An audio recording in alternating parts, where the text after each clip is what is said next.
జనసేన అధ్యక్షుడు పవన్ కళ్యాణ్ గారి మీద తనను అభిమానించే వాళ్లకు ఆయన ఒక గుడ్డి నమ్మకం ఉండే. అధికారంలోకి వస్తే ఏదో ఒకటి చేస్తాడేమో అని చెప్పి ఒక గుడ్డిగా నమ్మే వాళ్ళు ఉండ్రి.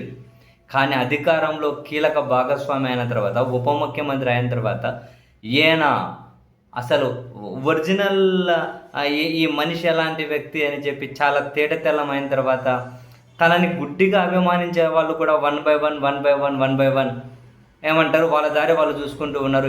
ఈయన పార్టీ నుంచి దూరం జరిగిపోతూ ఉన్నారు. అండ్ కొన్ని విషయాలను కనుక గమనిస్తే ప్రభుత్వం కూడా ఒకవైపు ఈయనను పొగుడుతూ మునగ చెట్టు ఎక్కించేసి క్షేత్రస్థాయిలో ఈయనకున్నటువంటి ఆ కాస్తో కూస్తో బలమైన, మరీ ముఖ్యంగా గోదావరి జిల్లాలో అయినా, అండ్ మరీ ముఖ్యంగా ఒక కులంలో ఈయనకున్నటువంటి బలాన్ని అయినా దాదాపు పూర్తిగా లేకుండా చేసే ప్రయత్నం జరుగుతూ ఉన్నట్లయితే చాలా క్లియర్ కట్గా కనిపిస్తూ ఉంది. అఫ్కోర్స్ ఇవన్నీ తెలుసుకొని అంత ఏమంటారు ఎఫిషియెంట్ లీడర్షిప్ ఆయనకు ఉందో లేదో మనకైతే తెలియదు. కానీ ఈ జనసేన అధ్యక్షుడి మీద, ఉప ముఖ్యమంత్రి కొన్న ఈ వ్యక్తి మీద అన్ని వైపుల నుంచి కూడా వ్యతిరేకత కనిపిస్తూ ఉంది. చివరికి చూడండి, జనసేన పార్టీ కోసం జెండాలు మోసిన వాళ్ళ ఇల్లునేమో నేలమట్టం చేసి కూల్చేస్తూ ఉంటే వాళ్ళు పెట్రోల్ పోసుకుని ఆత్మహత్య చేసుకుంటాము అని చెప్పి ఒకవైపు ఏమంటారు అటువంటి సంఘటనలు కనిపిస్తూ ఉన్నాయి. అండ్ అదే సమయంలోనే కొన్ని కాపు సంఘాలు జనసేన పార్టీ ప్రధాన కార్యాలయం దగ్గరికి పెద్ద ఎత్తున వెళ్ళి నిరసన కార్యక్రమాన్ని చేపట్టారు. ఎందుకని? విదేశీ ఏమంటారు విద్యా డబ్బులు ఏదైతే ఉంటాయో కాపు విద్యార్థులకు విదేశీ విద్యా నిధులు, ఆ నిధులు 90 కోట్లకు పైగా రిలీజ్ కావాలట. ఈ ప్రభుత్వానికి చాలాసార్లు వినతి పత్రాలు ఇచ్చారట. ఈ ఉప ముఖ్యమంత్రికి థ్రైస్ వినతి పత్రాలు ఇచ్చారట, కానీ స్పందన లేదట. అందుకని వాళ్ళు ఏకంగా జనసేన పార్టీ కార్యాలయం దగ్గరికి వెళ్ళి కులమాభిమానం అన్నా ఉండాలి, అది ఇది అని చెప్పి ఓట్లు వేయించుకున్నారు కదా.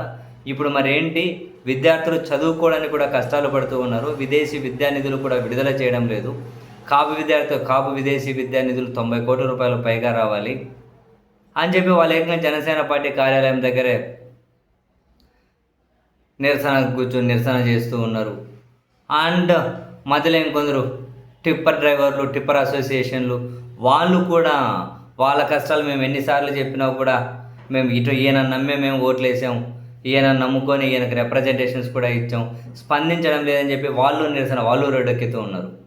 ఏ ఒక్క వర్గంలోనైనా ఈయన కాసింత అది ఒక పాజిటివ్ అభిప్రాయాన్ని కలిగించుకున్నారు. అధికారంలో భాగమైన తర్వాత గుడ్డిగా అభిమానించే వాళ్ళే చేతులు దండ పెట్టి తూర్పు తిరిగి వెళ్ళిపోతూ ఉన్నారు.